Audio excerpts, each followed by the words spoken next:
Quiet on set. 3, 2, 1. Quiet on set, rolling. Oh. Everyone got real quiet. Hello, my name is Valentina V and welcome back to set. Today we are going to take it down to basics. If you're renting a light and a diffusion to light a face, what should you rent? So we're actually going to show you the different ways that lighting can affect faces based on what you put in front of the light, where you aim the light. So let's get started.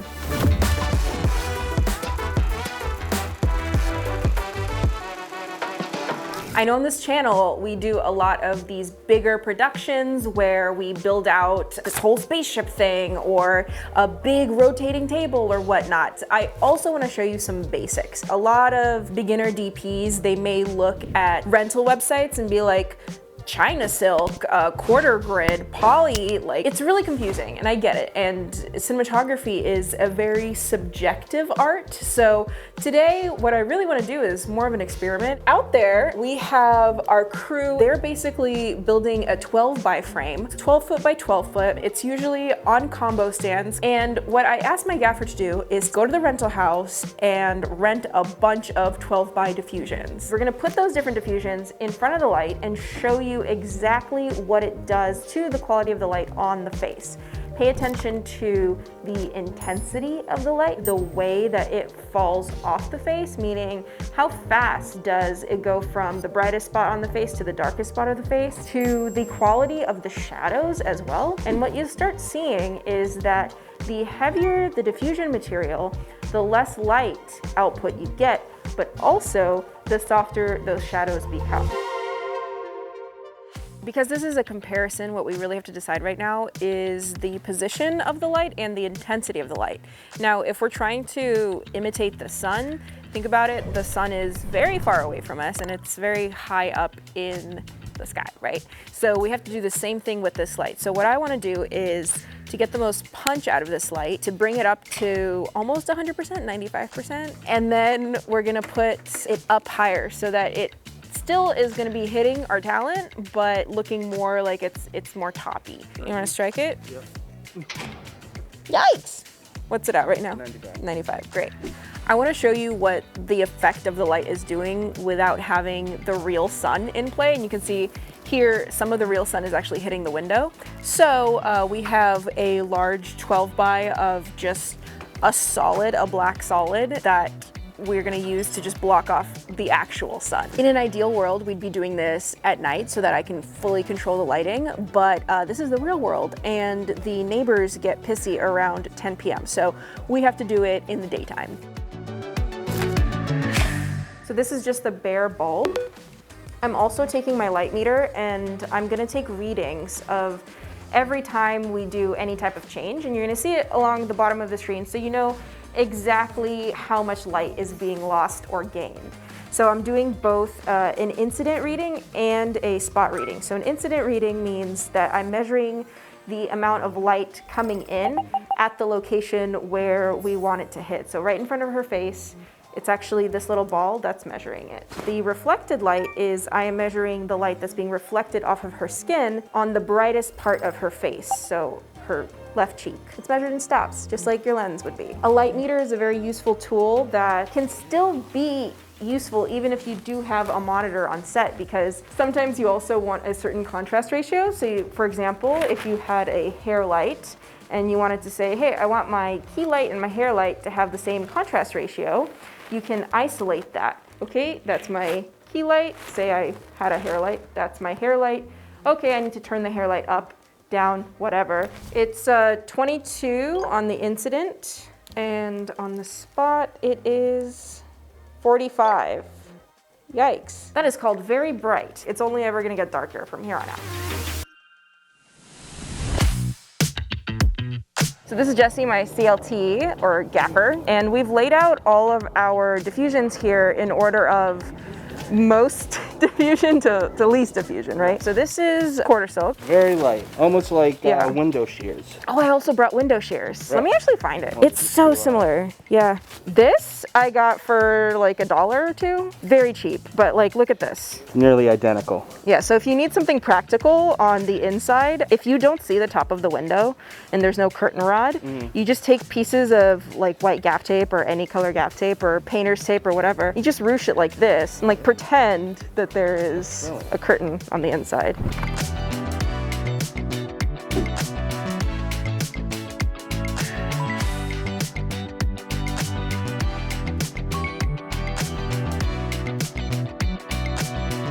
So this is our second lightest. What is this one? This is a poly silk. Poly silk. Definitely thicker.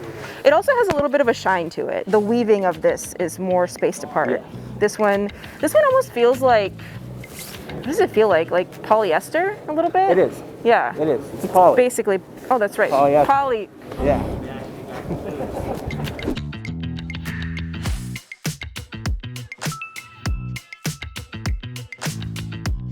Next, quarter grid. Yes.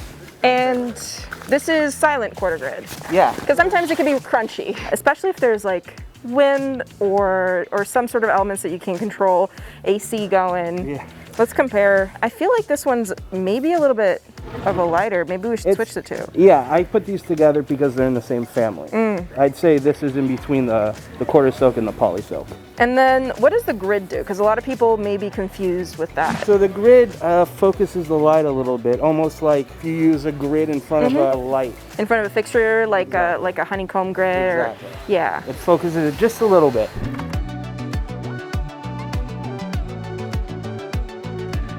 Next we have the half soft frost. Yes, which is significantly thicker. A cheaper way of doing this too is buying a shower curtain.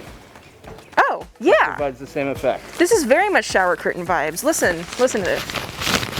Sounds like a shower curtain. It is super soft. It's in the same family as opal and Hampshire frost, but for rags, you don't really see opal because it's so loud. You can hear it. Yeah, It's quite loud. Let's take a look. So the type of diffusion that you can get with the soft frost and the opal is very, very similar, except this comes in just larger sizes. It's very hard to get a large size of this. This is very brittle. It's also, yeah, it's very It'll fragile. rip very easily. Yeah.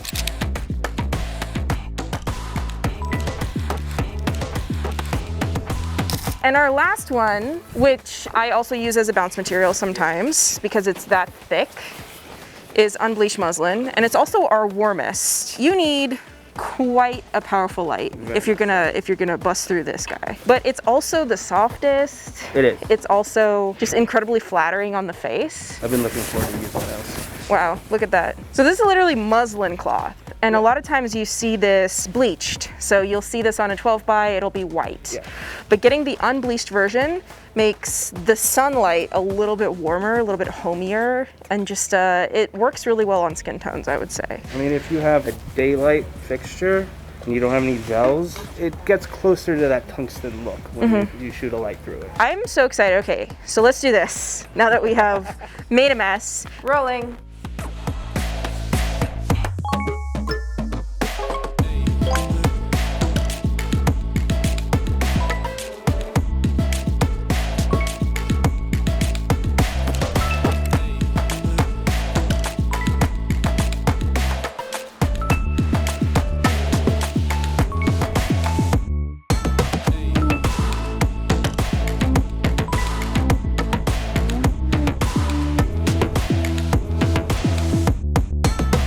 I want to show you how changing a couple of things can completely change the time of day in this scene. All of this before, we were shooting as if it was the middle of the day, complete daylight, but now this is more of a sunset look. We have the unbleached muslin just like we had before, but we walked the light a little bit closer in and made it lower because the sunset is usually lower to the ground at the end of the day. And the reason that we walked it in is because it just wasn't punching hard enough through that unbleached muslin. We put some CTO in front of it, which is color temperature orange, just to make it a little bit more warm. And then for the background, it was at 100% intensity before, full daylight. Because it's a 300X, We can adjust the color temperature, so we adjusted it to tungsten and then we put a diff on it. And then we also lowered it to about 25%. And now you can see the huge difference that made to the look of the shot. This whole time we haven't seen the actual window because if we were to look outside the window, we'd see a bunch of stuff out there, right? But what if you actually need to see through that window? Well, one way to do it would be to take a giant arm, like a giant menace arm, something that can hold a very heavy load, and arm that light over above the window. But this light, it's super heavy, so what can you do? Oh, I thought you were gonna come over and take it from I'm me. gonna come over. Or you could just bounce it, kind of like my key light's been this whole time. This is CRLS from Lightbridge. It's basically just a very shiny reflector board, very lightweight, so you can arm this out and then ping a light at it. So that's exactly what we're gonna do. Exactly. It just makes the most sense because of safety concerns. Yeah, so we're gonna use this, we're gonna mount it above the window, out of the line of sight, and then we're gonna bounce that 1200E into it. Let's do it. So we're putting this CRLS bounce in a way where it's hitting her face, but my issue that it feels very sourcey, it feels very lit. So in order to counteract that, I'm gonna put a little bit of a bounce board on the other side of her face, and hopefully that'll even it out a little. And then rolling.